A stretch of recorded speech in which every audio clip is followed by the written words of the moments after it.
Hi there, welcome to Appy Chips YouTube channel. I am Amber Jain and today we will learn how to install this app on Mac using Homebrew, which is also popularly known as simply Brew. But before we get started, let me answer some frequently asked questions first. To start with, what does a package manager like Homebrew does? Well, a package manager lets you install, uninstall or repair apps on your Mac. A package manager is very similar to App Store on macOS or Microsoft Store on Windows operating systems, except that a package manager uses commands that you type on Mac terminal to install or uninstall different programs.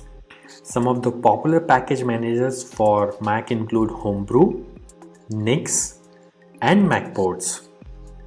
And if you are coming from a Linux background, you will feel at home with Homebrew, especially if you have used package managers like apt, pacman, yum, etc. on Linux based operating systems. Next up, is it safe to install the Mac apps via Homebrew? Short answer, yes. In fact, Homebrew is the most popular and thus most widely used package manager on macOS. Moreover, Homebrew is a non-profit member of Software Freedom Conservancy Foundation, also known as SFC Foundation. Many other open source projects like Git, BusyBox, Samba, Wine are all part of this Software Freedom Conservancy organization.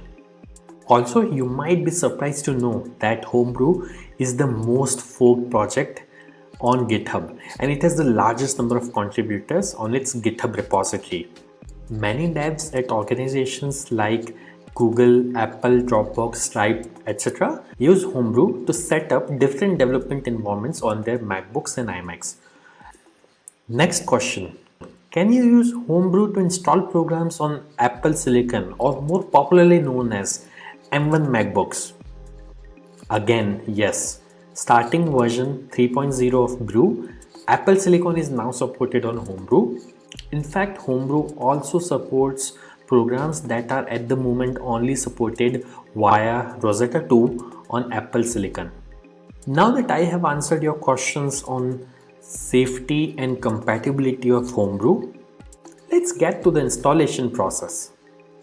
Before we can install anything using Brew, we need to install the package manager itself, that is Homebrew, on your Mac.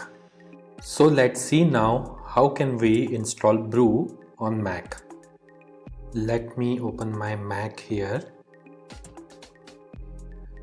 First, you need to press Command and space on your keyboard.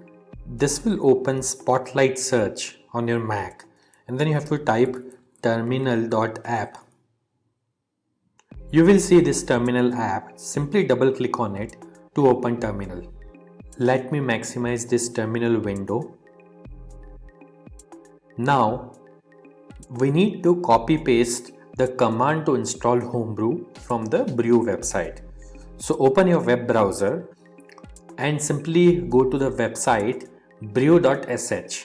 Once you are on the website, you will see this section called Install Homebrew, which has a command that you can simply copy by clicking on this button over here.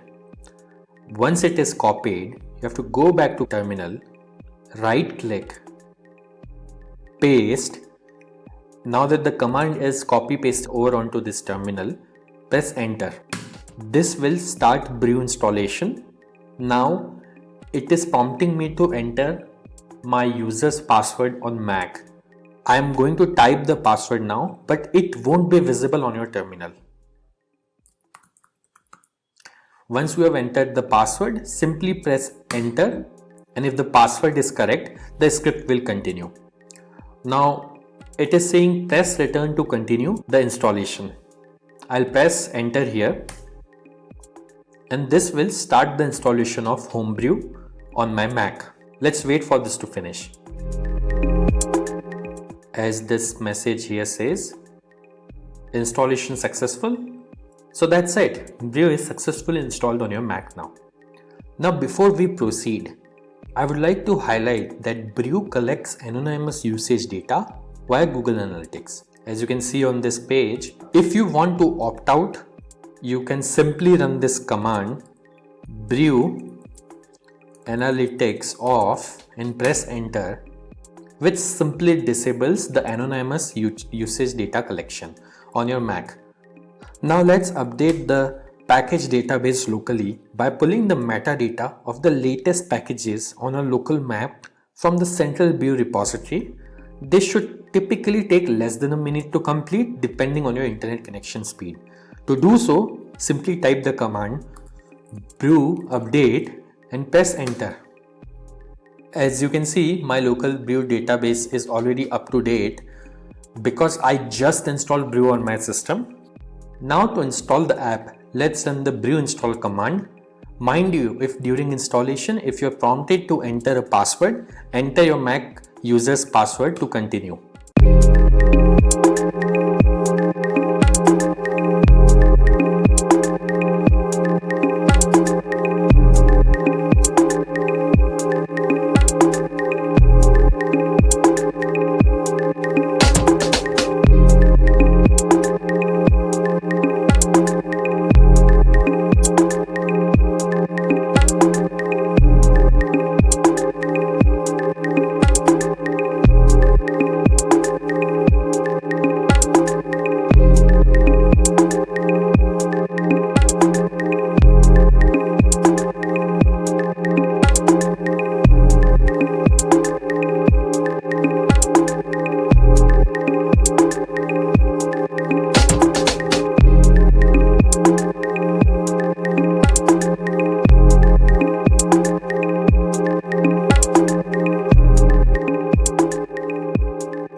That's it. The installation was successful.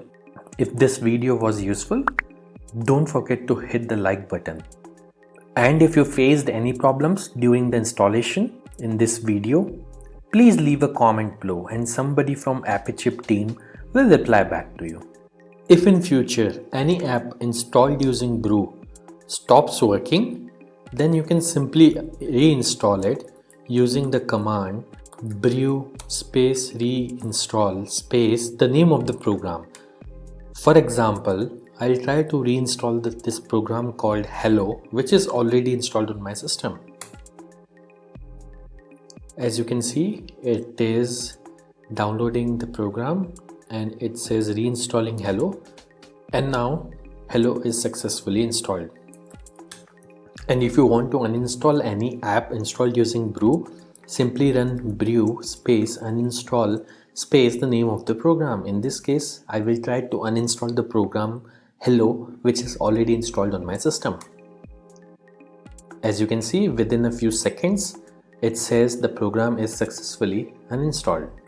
Also, over time, Brew might end up consuming disk space on your Mac as it keeps installers of the programs that you had installed on your hard disk in a cache directory. So you can use the brew space cleanup command once every 6 to 12 months to free up some space on your Mac. This command removes app installers and older versions of the packages only. It would not uninstall any of the apps that you have installed. As you can see, Brew cleanup was successfully run on my system. So do subscribe to our channel, as we have tutorials for installation of over 9,000 programs on Mac, which will come handy. If you need to install other apps on Mac in future, chances are that we have got it covered already.